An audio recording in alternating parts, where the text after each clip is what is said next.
अस्सलाम वालेकुम स्टूडेंट्स। उम्मीद करता हूँ आप सब लोग बखैर व आफियत होंगे।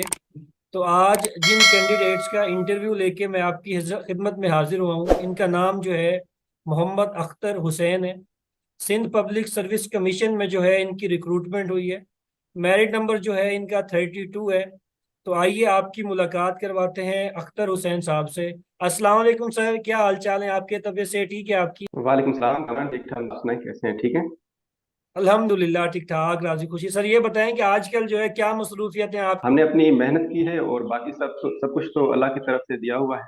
तो बहुत खुशी का हो रही है, घर वाले भी बहुत खुश हैं और दोस्त जितने भी हैं वो भी अल्हम्दुलिल्लाह सब मुबारकबाद दे रहे हैं और खुशी हो रही है अल्हम्दुलिल्लाह। माशाल्लाह माशाल्लाह। मैं अपने नाजरीन को बताता चलूं, जो अख्तर साहब हैं, मोहम्मद अख्तर हुसैन, ये जो है मेरे डायरेक्ट सीनियर हैं। इनकी जो एमफिल है वो कायद आजम यूनिवर्सिटी इस्लामाबाद से है। और जो एक और बात जो इनके बारे में बताता चलूं, फ्लेवोनाइड केमिस्ट्री जो है, ऑर्गेनिक केमिस्ट्री, अगर आप कायद आजम यूनिवर्सिटी इस्लामाबाद से करें तो अगर आपने फ्लेवोनाइड का जो मॉड्यूल है वो पास करना है तो अख्तर साहब के जो नोट्स है ना वो आप नहीं लेंगे तो आप जो है उसको इजीली जो है पास आउट नहीं कर सकेंगे। तो इनके नोट्स जो है, हालांकि इनको गए हुए जो है लगभग जो है 5-6 साल से ज्यादा अरसा हो गया एमफिल कंप्लीट किए वहां से, लेकिन स्टिल जो है इनके नोट्स जो है वहां पे जो है स्टूडेंट यूज कर रहे हैं और उनको जो है फायदा दे रहे हैं। तो सर थोड़ा सा बताइए कि अपने बारे में जो है आपने जो तैयारी है इस एग्जाम की जो है पर्टिकुलरली वो कैसे की? कोई बुक्स जो है उनको स्टडी किया या आपने जो है ज्यादातर इक्तिफा जो है ऑनलाइन स्टडी पे किया? थैंक यू कामरान, मुझे ये मौका प्रोवाइड करने के लिए कि जो मैंने तैयारी की है जिन सोर्सेज से जिस तरह से वो लोगों तक पहुंच सके। तो पहले तो मैं बात करूंगा फ्लेवोनाइड वाले नेचुरल प्रोडक्ट वाले कोर्स पे कि वो हमारे टीचर हैं डॉक्टर मोहम्मद फरमान। वो एमफिल में कोर्स पढ़ाते हैं नेचुरल प्रोडक्ट का। तो उनका कोर्स पास करना बहुत मुश्किल होता है। ऐसे ही। उसके लिए मेहनत भी उतनी चाहिए होती है। तो मैंने अपनी तरफ से कुछ नोट्स बनाए जो सर बनाते, तो उनके मैंने स्केच बनाए। तो वो चार्ट की फॉर्म में बना के तो वो आगे काफी जूनियर्स तक वो अभी तक मेरे ख्याल से हैं, वो चलते जा रहे हैं, तो वो भी उनसे मुफीद हो रहे नहीं नहीं, मैं हैं। बाकी मैं जहाँ तक कितना कलामी के लिए माजरत करूंगा। मैं एक बात बता दूं कि उन नोट्स की बदौलत जो है ना मेरी अल्हम्दुलिल्लाह जो है नेचुरल प्रोडक्ट में जो सीजीपीए बनी थी वो 4/4 बनी थी अल्हम्दुलिल्लाह। 80 मार्क्स थे मेरे माशाल्लाह उसमें जो है अल्हम्दुलिल्लाह। और मैं आज भी आपको दुआएं देता हूँ कि मैं अख्तर साहब के नोट्स जो लिए थे उन्होंने काफी फायदा दिया मुझे। जी कंटिन्यू सर, कीजिए थैंक यू। बाकी। जी सर, तो जहाँ तक बात है तैयारी की, तो पहले तो जो भी कैंडिडेट लेक्चरर की या सब्जेक्ट स्पेशलिस्ट की तैयारी करता है, सबसे पहले तो उसको अपनी जो एफएससी की बुक्स हैं पार्ट वन वो क्लियर कर लेनी चाहिए। और उसके बाद जो आप बीएससी करते हैं या एमएससी में जो भी आपके, अब तो एमएससी खत्म हो गई है, बीएस में जो आप कोर्स करते हैं तो वो कर लेने चाहिए थोड़े बहुत। और जो मेन सोर्स है वो आपका ऑनलाइन है। आप सब्जेक्ट कोई भी पढ़ने उठा लें और उसकी अगर आपने एमसीक्यूज की प्रैक्टिस नहीं की तो मतलब आप उसमें इतना स्कोर नहीं कर पाएंगे। तो ऑनलाइन सोर्सेज में आप कोई भी उठा लें, मैं किसी की मतलब कोई एडवर्टाइज नहीं कर रहा, गूगल पे आप कर लें, बहुत सारे हैं, बहुत सारी वेबसाइट्स हैं, टॉपर्स है, और भी बहुत सारी वेबसाइट हैं, फ्री से भी आप प्रैक्टिस कर सकते हैं। अच्छा, टॉपर का आपने जिक्र किया, टॉपर के अलावा कोई और वेबसाइट जिनसे आपने जो है स्टडी की हो ताकि जो नाजरीन सुन रहे हैं वो भी प्रैक्टिस के लिए उन वेबसाइट पे जाके जो है हेल्प ले सकें? सर, मैं तो जनरली ऐसे करता था, कोई भी टॉपिक उठा के उसके एमसीक्यूज गूगल करता था। तो दो चार वेबसाइट्स आ जाती थी टॉप पे, उन्हीं से मैंने एमसीक्यूज की प्रैक्टिस कर लेनी होती। तो उसमें मुझे जहाँ तक याद है, एक टॉपर, एक ब्रेनले वेबसाइट है, वहां से एक आध कोई और भी थी, वहां से मैंने प्रैक्टिस की थी। सही सही सही। तो सिंध पब्लिक सर्विस कमीशन का जैसे आपने एग्जाम पास किया, थोड़ा सा उसका जो एग्जाम पैटर्न है उसके बारे में जो है स्टूडेंट्स को बताइएगा कि एग्जाम पैटर्न जो है वो किस लिहाज से होता है। केमिस्ट्री के कितने टोटल एमसीक्यूज जो है वो केमिस्ट्री के होते हैं या कुछ उसमें करंट अफेयर पाक अफेयर का भी पोर्शन होता है?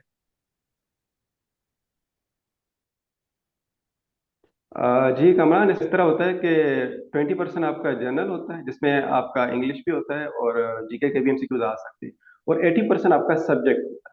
Subject. Generally Sindh public service commission जो टेस्ट कंडक्ट करता है तो उसमें टोटल एमसीक्यूज 50 होते हैं, जिसमें 10 आपके जनरल वाले होते हैं और 40 क्वेश्चन आपके उसके हो जाते हैं सब्जेक्ट के। तो उसमें नेगेटिव मार्किंग भी होती है। नेगेटिव मार्किंग में यूं है कि अगर आप दो सवाल गलत करते हैं तो आपका -1 हो जाएगा, यानी कि एक गलत तो आपका 0.5 माइनस होगा।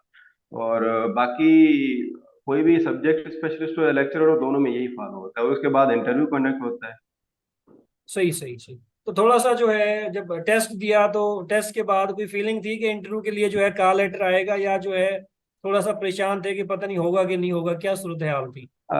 कामरान, जहाँ तक मैंने पास पेपर देखे थे तो उन्होंने कभी उसमें मतलब मास्टर्स लेवल की चीज़ें दी हुई थी, कभी उन्होंने एफएससी लेवल या बीएससी लेवल की चीज़ें दी हुई थी। मतलब उनका कांस्टेंट नहीं है कि लेवल हाई रखेंगे या लेवल लो रखेंगे। तो जो हमारा पेपर था उसमें उन्होंने टोटली एफएससी से उठाया था। एफएससी से। लोगों ने तैयारी की हुई थी, मतलब ट्रेंड को देखते हुए उन्होंने एमएससी को तैयार कर लिया, बीएससी तैयार कर ली।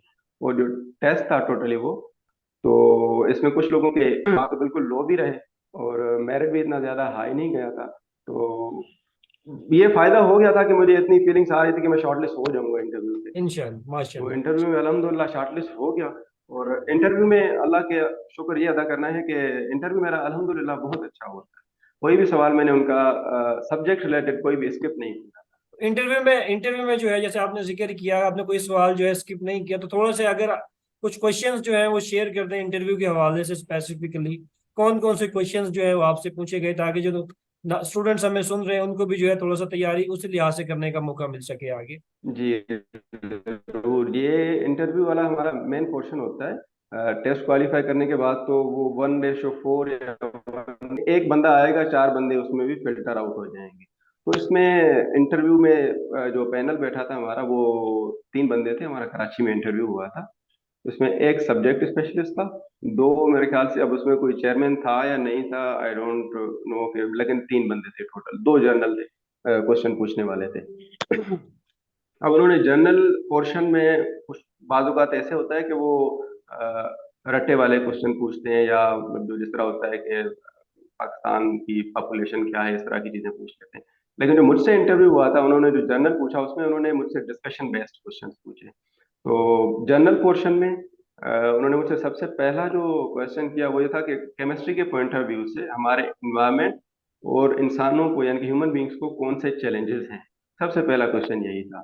तो कुछ इंटरव्यू की एक बहुत बड़ी ट्रिक होती है कि आप अगला जो इंटरव्यू कंडक्ट कर रहा है उनको लीड दें, यानी कि आप आंसर ही ऐसा करें कि अगला आपका उसी जवाब में से अगला सवाल निकाले। तो क्योंकि मैंने क्लाइमेट चेंज को तैयार किया हुआ था जर्नल में से, तो मैं उनको क्लाइमेट चेंज की तरफ लेके गया केमिस्ट्री के पॉइंट ऑफ व्यू से। तो फिर वो केमिस्ट्री से हटके जर्नल पे आ गए। फिर अगला उनका सवाल था कि क्लाइमेट चेंज क्या है, क्लाइमेट चेंज क्यों हो रही है, और ओजोन डिप्लीशन क्या है, उसके काजेस क्या हैं, और ओजोन डिप्लीशन को हम किस तरह रोक सकते हैं। इस तरह से उन्होंने मुझसे सवाल किए। और फिर वो आगे जी इंडस्ट्रियल रेवोल्यूशन पे, ये जर्नल की बात कर रहा हूँ अभी। ठीक हो गया। इंडस्ट्रियल रेवोल्यूशन कब आया, उससे पहले पॉपुलेशन कितनी थी और अब कितनी है। फिर उन्होंने मुझसे पूछा कि ये इतनी एब्रप्ट चेंज क्यों आई है, पॉपुलेशन इंक्रीज क्यों हुई है इंडस्ट्रियल रेवोल्यूशन के बाद। तो उसका जवाब देते हुए फिर आगे उन्होंने पूछा, पाकिस्तान पे आ गए कि क्योंकि मेरा ताल्लुक जो है वो घोटकी से है। अब घोटकी से मैं कराची इंटरव्यू देने गया था। ये मतलब ऐसा है कि घोटकी सिंध का पहला डिस्ट्रिक्ट है जब आप पंजाब से एंटर होते हैं। तो यहाँ से कराची तो आखिरी पर आ जाता है। उन्होंने कहा कि you are travelling all the way from Ghotki to Karachi. तो आपने रास्ते में देखा होगा कि बहुत सारे लोग हैं जो रोड साइड बैठे हुए हैं, उनको ना घर है ना शेल्टर है, कुछ भी नहीं है, खाने के लिए परेशान है। तो हाउ डू यू सी के पाकिस्तान में कितने परसेंटेज जो है वो लोग हैं वो बिलो पॉवर्टी लाइन रह रहे हैं। तो मैं उस टाइम न्यूज़पेपर पढ़ता था, तो कोई मेरे ख्याल से मोर देन 30% मैंने उनको बताया कि ये पाकिस्तान में बिलो पॉवर्टी लाइन रहते हैं। तो उन्होंने फिर मुझे कंफ्यूज करने के लिए कहा, आर यू श्योर? मैंने कहा सर ये मैं अपनी बात नहीं बता रहा। तो मैंने ये इकोनॉमिक सर्वे ऑफ पाकिस्तान को कोट किया था उस टाइम, कि ये उनकी रिपोर्ट है, उनकी तरफ से ये डेटा मैं आपको बता रहा हूँ। फिर उन्होंने मुझसे सवाल किया कि पाकिस्तान की अभी कितनी पॉपुलेशन है, वो मैंने उनको बताई। देन उनकी तरफ से जो लास्ट क्वेश्चन था वो ये था कि पाकिस्तान की पॉपुलेशन क्या थी जब पाकिस्तान बना था। अब मुझे वो एग्जैक्ट याद नहीं आ रही थी कि कितनी, भी नहीं कर रहे थे। तो मैंने उनको सॉरी किया। जब मैंने उनको सॉरी किया तो फिर उन्होंने दूसरे की तरफ मुझे मूव कर दिया। और वो दूसरा बंदा भी था, वो जनरल क्वेश्चनिंग वाला था। उस बंदे ने मुझसे जो क्वेश्चन किए वो मेरे मतलब एक्सपीरियंस रिलेटेड थे, यूनिवर्सिटी से थे, कि आप कायदा यूनिवर्सिटी टॉप रैंकिंग है तो आपने वहां से एमफिल भी किया है। तो आपने कोई जॉब वगैरह की है? ऐसा यस, मैं ईएसटी रहा हूँ पहले इस्लामाबाद में। वहाँ से वो जॉब छोड़ के तो मैं आया गोटकी में, जूनियर एलिमेंट्री स्कूल टीचर लगा। अभी भी मैं वही जॉब कर रहा हूँ जब तक लेक्चर वाली ज्वाइनिंग होती है मेरी, अभी इन प्रोसेस है। तो उन्होंने बस इतना कुछ ही पूछा। सही। देन अगली बारी आ गई सब्जेक्ट स्पेशलिस्ट की। तो सब्जेक्ट स्पेशलिस्ट ने मेरी जो स्टार्ट लिया वो यहाँ से लिया कि पहले तो आप कायदीन है तो हम आपसे ज्यादा पूछेंगे। मैंने कहा, सर मोस्ट वेलकम, क्यों नहीं। तो शुरुआत हुई एमफिल रिसर्च से कि आपने रिसर्च टॉपिक को और उसकी स्कीम लिखें, उसका मैकेनिज्म ड्रॉ करवाया और उसकी एप्लीकेशन मुझसे पूछी गई कि आपकी एमफिल रिसर्च, उसका स्कीम और उसकी एप्लीकेशन। ये बताने के बाद वो अब ये जो मैं आपके सब्जेक्ट का बता रहा हूँ, ये उन्होंने मुझे डायरेक्ट बोर्ड पे बुला लिया था, कोई डेमो शेमो नहीं था। मतलब सारा इंटरव्यू मेरा जो सब्जेक्ट वाला था वो बोर्ड पे ही उन्होंने मुझसे लिया। तो अगला क्वेश्चन था बेंजीन से। बेंजीन का उन्होंने कहा कि आप टोलिन का स्ट्रक्चर ड्रा करें। टोलिन का स्ट्रक्चर ड्रा करवाई, नाइट्रेशन के बाद उसकी आर्थो और पैरा प्रोडक्ट बनाई। तो उनका ये क्वेश्चन था कि आर्थो और पैरा प्रोडक्ट क्यों बन रही है। तो मैंने उनको जवाब दिया और फिर उन्होंने मुझसे उसके रेजोनेंस स्ट्रक्चर्स ड्रा करवाए कि स्ट्रक्चर बनेंगे, ये मेटा प्रोडक्ट क्यों नहीं बन रही। फिर मैंने जस्टिफाई किया रेजोनेंस स्ट्रक्चर से इसकी मेटा प्रोडक्ट इसलिए नहीं बन रही। ठीक हो गया। और दूसरा क्वेश्चन था उन्होंने मुझसे ग्रिग्नार से किया। ग्रिग्नार रिएजेंट के उन्होंने मुझसे 3 रिएक्शंस लिखवाए। पहले था कार्बन डाइऑक्साइड का रिएक्शन मिथाइल मैग्नीशियम आयोडाइड से, या मेरे ख्याल से ब्रोमाइड उन्होंने दिया था सही कि सही। इससे प्रोडक्ट क्या बनेगी। दूसरा अल्डिहाइड का रिएक्शन करवाया मिथाइल ग्रिग्नार रिएजेंट से, इससे प्रोडक्ट क्या बनेगी। जो थर्ड रिएक्शन था ग्रिग्नार का वो था मेरे ख्याल से कीटोन का। उससे मेरे ख्याल से सेकेंडरी अल्कोहल बनता है या टर्शरी बनता है, और टर्शरी कार्बन अल्कोहल, कीटोन के डाइऑक्साइड साथ से टर्शरी अल्कोहल। कार्बोक्सिलिक एसिड बनता है। हाँ हाँ जी, हाँ जी टर्शरी बनता है ये। आपका अल्डिहाइड से बनता है प्राइमरी, जी जी, और फॉर्मल्डिहाइड उससे से टर्शरी प्राइमरी अल्कोहल सेकेंड, बनता और अगर अदर एल्डिहाइड के साथ सेकेंडरी, और कीटोन के साथ टर्शरी अल्कोहल। है। Exactly exactly. जी जी। तो ये यहाँ तक बात हुई। तो अगला उनका क्वेश्चन था कि ब्रोमीन वाटर क्या है, ये ब्रोमीन वाटर कैसे तैयार होता है। ये रिएक्शन लिखवाया। ब्रोमीन वाटर लिखने के बाद उन्होंने कहा कि ये टेस्ट किस लिए यूज होता है, अनसेचुरेशन के लिए यूज होता है। ये बताने के बाद उन्होंने एक रिएक्शन दिया कि ये इसका ब्रोमीन वाटर के साथ अल्कीन का रिएक्शन, रिएक्शन कर लिया। अच्छा, इस क्वेश्चन के बाद उन्होंने मुझसे कुछ फिर आइंस पे आ गए कि ऑक्सोनियम आयन और हाइड्रोनियम आयन में क्या फर्क है। अब बेसिकली ऑक्सोनियम आयन को अगर ऑक्सीजन किसी भी 3 एटम्स के साथ जुड़ा हुआ है और उस पर प्लस चार्ज है तो वो ऑक्सोनियम आयन कहलाता है। अगर वो ऑक्सीजन सिर्फ हाइड्रोजन के साथ जुड़ा हुआ है तो हम उसको हाइड्रोनियम आयन कहते हैं, और अगर उस पर पॉजिटिव चार्ज है। अच्छा, इसके बाद फिर उन्होंने मुझसे पूछा कि कार्बोकेटाइन और कार्बेनाइन का स्ट्रक्चर ड्रा करें कि इनमें क्या फर्क है। और उन्होंने मुझसे फिर प्राइमरी सेकेंडरी और टर्शरी कार्बोकेटाइन ड्रा करवाए और उनकी स्टेबिलिटी का ऑर्डर पूछा कि कौन सा ज्यादा स्टेबल होगा। ये क्वेश्चन हुए। उसके बाद जनाब कोऑर्डिनेशन केमिस्ट्री में आ गए। कोऑर्डिनेशन केमिस्ट्री में उन्होंने मुझे एक कॉम्प्लेक्स दिया, उसका नामनक्लेचर की तरफ से किसका नाम लिखें, वो मैंने लिख दिया। और दूसरा फिर मुझे नाम दिया कि इसका आप फार्मूला लिखें। वो लिखने के बाद अब मेरे ख्याल से 2 और क्वेश्चन मुझसे किए थे उन्होंने कि एक अल्डिहाइड और कीटोन, अल्डिहाइड और कीटोन में हम किस तरह differentiate कौन सा जो करने के लिए। तो वो मैंने उन्हें बताया कि टोलिन रिएजेंट है जिसके थ्रू हम अल्डिहाइड और कीटोन को डिफरेंशिएट कर सकते हैं।